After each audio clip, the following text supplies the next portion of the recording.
ভালো মানুষ আমাকে যদি বিয়ে টিয়ে করে। এখন আমি এত অসুস্থ, আমাকে টেক কেয়ার করার মানুষ এখন আমার এমন অবস্থা যে মানে আমি বাসায় থাকলে পরে তো আমার সমস্যা সমাধান হবে না, যার জন্য করে আমি মানে আপনাদের এখানে আসছি অনেক কষ্ট করে। আমি নিজেও ফিজিক্যালি অনেক সিক, আমি হাঁটাচলা করতে পারি না। আমি এর আগে ঢাকায় ছিলাম, ঢাকা মেডিকেলে 3 মাস মানে মেডিকেলের বেডে ছিলাম। আমার অপারেশন হয়েছে 2 বার, এক পায়ের থেকে সমস্ত মাংস ফেলে দিছে, তারপরে আবার ইনফেকশন হয়ে আবার আমার মাংস ফেলে দিছে। এখন আমি নড়াচড়াই করতে পারি না, আমার রক্ত চলাচল বন্ধ হয়ে যায়, আমি বিছানায় পড়ে থাকি। একটাই কারণ যে আমি পড়ে আছি, আমাকে টেক কেয়ার করার মানুষ নাই, এক গ্লাস পানি ঢেলে দেওয়ার মানুষ না, 5 টাকা নেই যে আমি ঔষধ কিনে খাবো বা আমি ডাক্তারের কাছে যাব। এইদিকে আমার হোম ডিস্ট্রিক্ট তো বগুড়া, সেখানে আমার বাবা বিছানায় একদম শয্যাশায়ী, মাছের কাঁটার মতন হয়ে গেছে, ওনারও চিকিৎসা করা যাইতেছে না। উনি 2 বার স্ট্রোক করছে, ব্রেন স্ট্রোক করছে, তারপরে আবার পড়ে গেছে। আমার মা মানসিক সমস্যা হয়ে ওনারও চিকিৎসা নাই। উনি সারাদিন মনে করেন কোনো ভাত রান্না নাই ঘরে, চুলায় আগুন ধরানো নাই, 10 টাকা কোনো রকমের বের করতে পারে না। আমার আব্বু অসুস্থ, অনেক সময় বলে কি কোনো একটা বিস্কিট আছে, 1 মুঠ মুড়ি আছে, কিন্তু আমার বাবাকে দেওয়া যাচ্ছে না, কারণ টাকা নেই, খাবারও নাই ঘরে। ওনার ঢাকাতে আমি এখন একা আছি, ঢাকাতে আমার অনেক আত্মীয় স্বজন আছে, কিন্তু কারোর সাথে কোনো যোগাযোগ নাই। কি ব্যাপারটা 9-10 বছর 11 বছর বয়সের থেকে অনেক ভালো ভালো জায়গার থেকে বিয়ে, তো আসলে মনে করছি পরে হয়তো বা আর ফ্যামিলি মেনটেন, ফ্যামিলির উপর এরকম একটা অবস্থা। আব্বুর চাকরি ওই সময় এরশাদ সরকারের আমলে তার চাকরি নিয়ে সমস্যা হলো, 30-40 লাখ টাকা পাইলো না, তো তখন পরিবারে আমার কিছুটা ইয়ে দিতে হয়েছে আর কি, সাপোর্ট না হলে পরে তো চলে না। বিয়ে শাদী আমার অনেক মানে হতো হয়তো বা, কিন্তু আমি তখন অতটা চিন্তা করতে পারিনি। আমাকে সবাই ডাক্তার থেকে আরম্ভ করে বলে কি যে আপনি তো অনেক ভালো একটা মেয়ে, তাহলে আপনি কেন মনে হয় অল্প বয়স থেকে কাজের সাথে ইনভলভ, যার জন্য করে বিয়ের ব্যাপারটা চিন্তা করেননি। আপনি এত সুন্দর একটা মেয়ে, কিন্তু আপনি লাইফটা এইভাবে ইয়ে করলেন। যেখানে যাই সেখানে খালি মানুষকে এত ভালো এত ভালো। বাবা মা ওই রকম সচেতন ছিলেন না, যার ফলে এটা হয়েছে। আর আমি তো ছোট, মানে ওই সময়টা তো এত বুঝার বয়স না, আগে তো আরও ছোট না। আমি রিলেশন আমি করিনি, কিন্তু আমার সাথে অনেকে করতে চাইছে, এমনও করছে যে আমার মনে করেন বিয়ে করার জন্য বাধ্য। 10-11 বছর বয়সে তখন ফ্যামিলি থেকে বলছে যে না এত অল্প বয়সে কিসের বিয়ে, 12-13 বছর বয়সে খালি বিয়ে খালি বিয়ে খালি বিয়ে। এখন আমার প্রায় 40-এর কাছে চলে গেছি আর কি।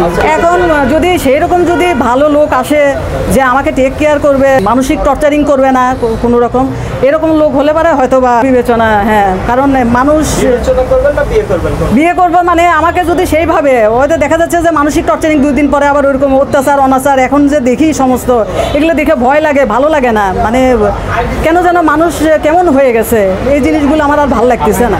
সবচেয়ে বড় কথা, আমি এখন এত অসুস্থ হয়ে যাই, মাঝে মধ্যেই আমি বিছানা নিয়ে পড়ে যাই, আমি হাঁটতে চলতে পারি না। আমি এখানে আসছি অনেক কষ্ট করে, এখন আমি আবার অত দূর যাবো কিভাবে? আমি মাথা টাথা আমার মনে হয় যে আমি মরে যাবো যে কোনো মুহূর্তে।